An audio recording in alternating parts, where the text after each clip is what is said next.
Whispers in the dark.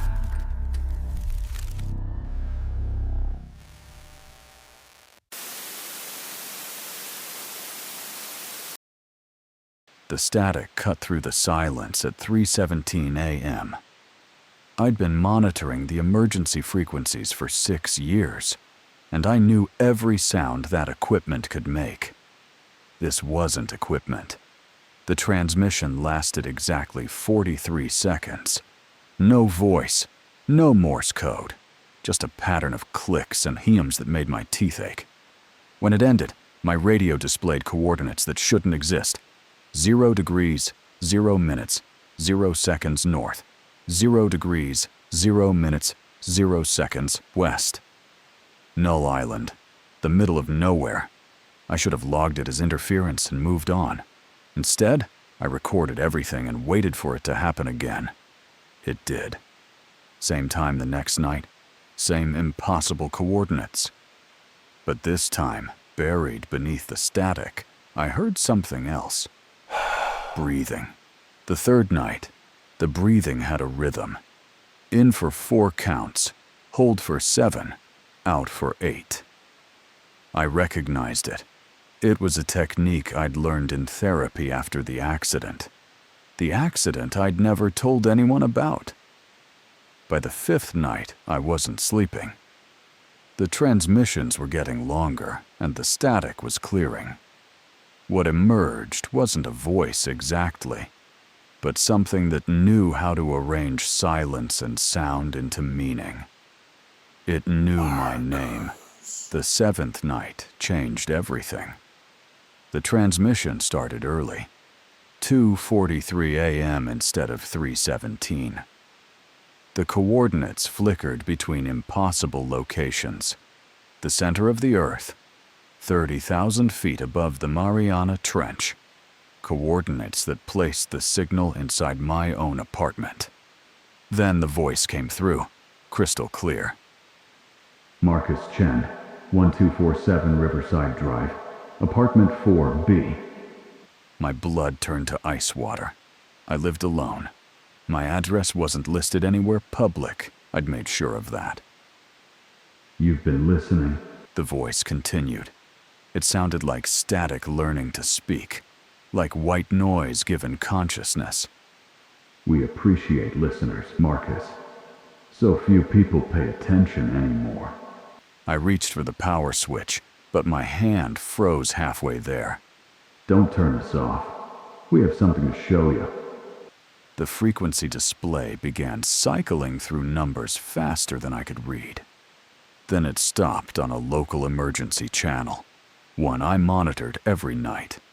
But instead of the usual police chatter, I heard my own voice. This is Marcus Chen at 1247 Riverside Drive. I need help.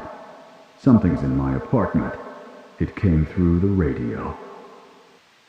The timestamp showed the call was made 3 hours in the future. I yanked the power cord from the wall.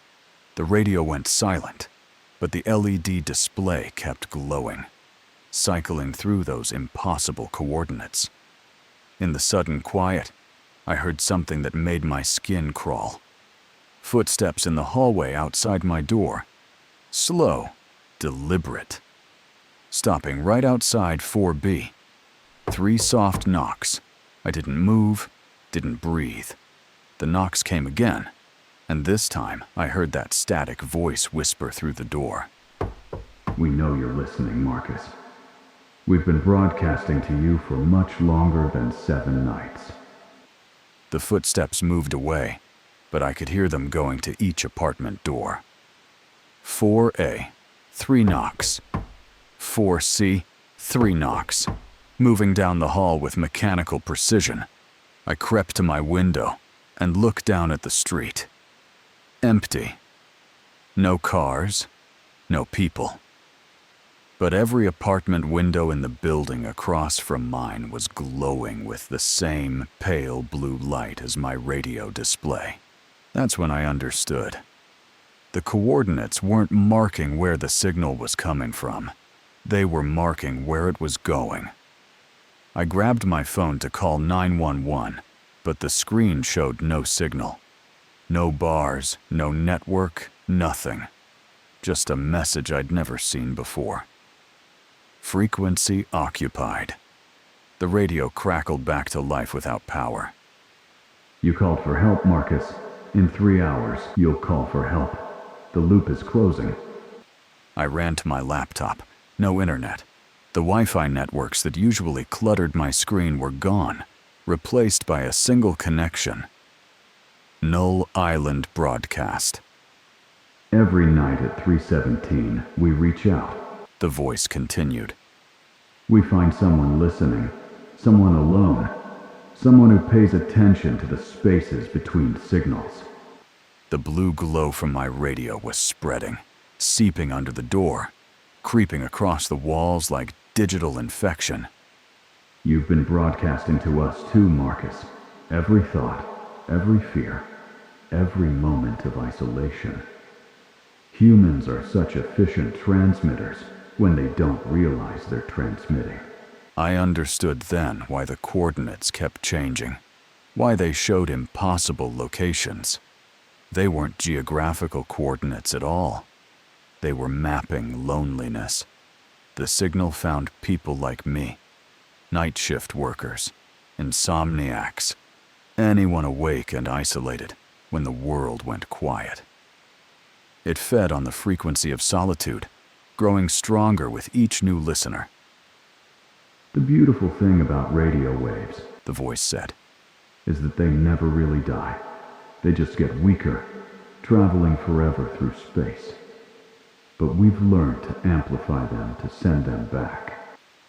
The blue light was everywhere now, and I could see shapes moving within it. Not quite human, but close enough to hurt.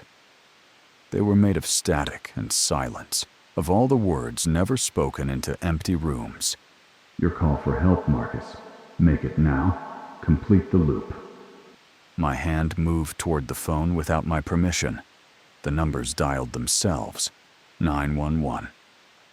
This is Marcus Chen at 1247 Riverside Drive. I need help. Something's in my apartment. It came through the radio. The line went dead. The blue light faded. The radio fell silent.